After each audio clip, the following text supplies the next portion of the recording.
Amidst the TikTok trends of movies generated by AI trying to imitate his style, Wes Anderson's newest film, Asteroid City, is not only some sort of reply towards this phenomenon, but also a question and a construction of his own style.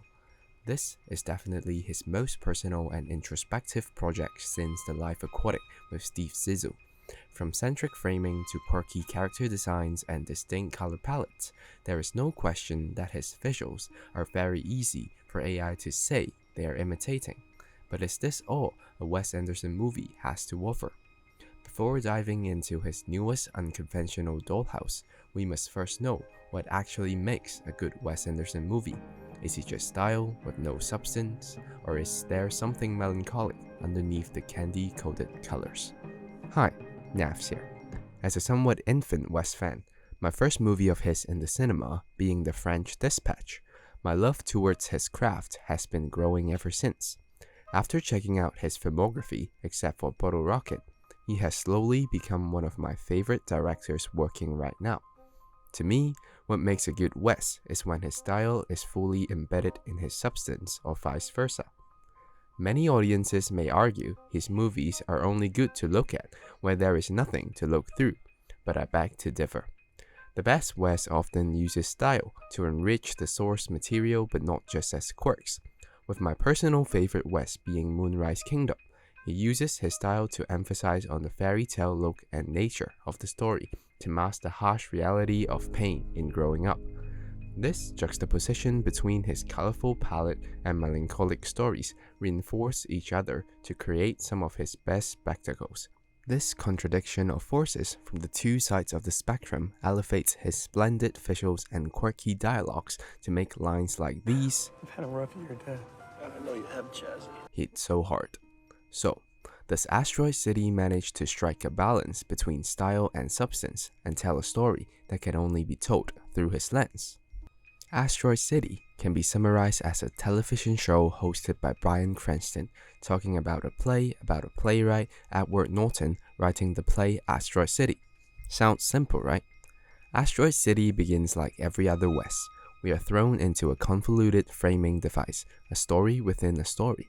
We even get distanced from the main characters, as they are all actors playing actors for a play. This further pushed the standard of how Wes is obsessed in making sure audiences are clear that they are being told a story, where he used to put narrators and chapter beginnings and separation of acts in his movies, in which he does it all here. These deliberate choices not only take viewers out of the movie, it also adds a barrier for audiences to fully connect with these highly manipulated and fictionalized characters. You may ask, how is this a good thing in any movies? It is usually not. However, as I have mentioned, Wes movies work best when two forces contradict each other, and here it is achieved phenomenally with its absurd, highly controlled setting and the later spiral of uncontrollability in the movie. After the typical beginning from what you would expect from a Wes Anderson movie, the film then took an unfamiliar turn when they encountered something that I don't want to spoil. From then on, things are seemingly getting out of hand. People appearing in the wrong place, characters starting to question their place in the playwright losing grasp on how he should write his play. These insecurities and loss of control seem to challenge the storyteller's grasp on the story.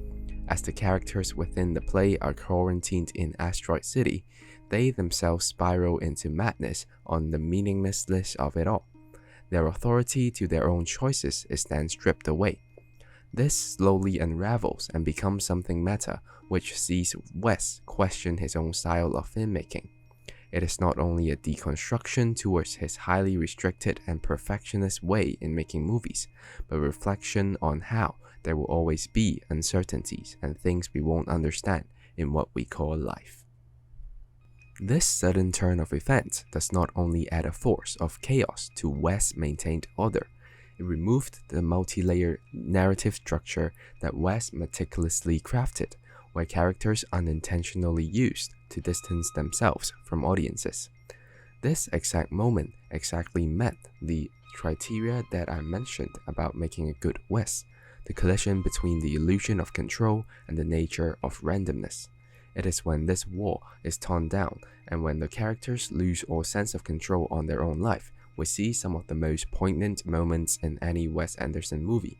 From the exchange between Jason Schwartzman and Margot Robbie and Adrian Brody, we finally get the moment where characters' comfort bubbles burst and they are made to confront the cosmic uncertainties of both the play and their position in the vast universe. The three layers of the movie are therefore peeled to see Wes indulge in his examination of his approach to filmmaking and the process of finding meaning in art. This can only be achieved by the highly manipulated and fabricated setting of the movie, which is common to Wes. As the story spirals into uncertainties, the contrast between the controlled visuals and the unknown of the story make audiences more sensitive towards both. Imagine if the story is told in a realistic way, the emotional moments will not be highlighted like now, and audiences will not be struck by a sense of melancholy as the credits roll. In Asteroid City, Wes successfully uses his style to play to its strong suit. Not only did he push his stereotypical bland and shallow characters to further understand our common human experiences in grief and loss, he also uses the candy-coated colors to further explore the morally gray. He challenged his almighty power as the storyteller to further dive into the unknown in making art, thus striking a balance between his style and substance. So, to answer the question, is Asteroid City one of the best Wes? The answer will be a definitive yes. To me, this is his most nuanced and personal work as of late. It is also one of his bleakest and most melancholic movies. Not only did he respond to the AI uprising by showing why his style is so important to the stories he wants to tell, he also dives into his approach to filmmaking, questions the meaning of it all, and challenges his control as the storyteller. It is also a reflection on life itself, as we will never understand the meaning of life even when we are the storytellers. But it is our purpose to continue living and play our parts even if none of this makes any sense. We might be overwhelmed by the technological advancements and the cosmic uncertainties of the future, but we must find our way in interpreting and navigating through the vast unknown. Just as Augie Steinbeck said, "My photos always comes out." Freight train, going so fast. Freight train, going so fast. I don't know what train he's on. Won't you tell me where he's gone?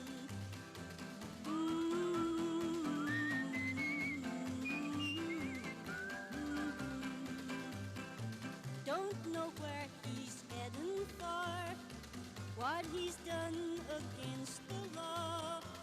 Got no future, got no hope, just nothing but the road.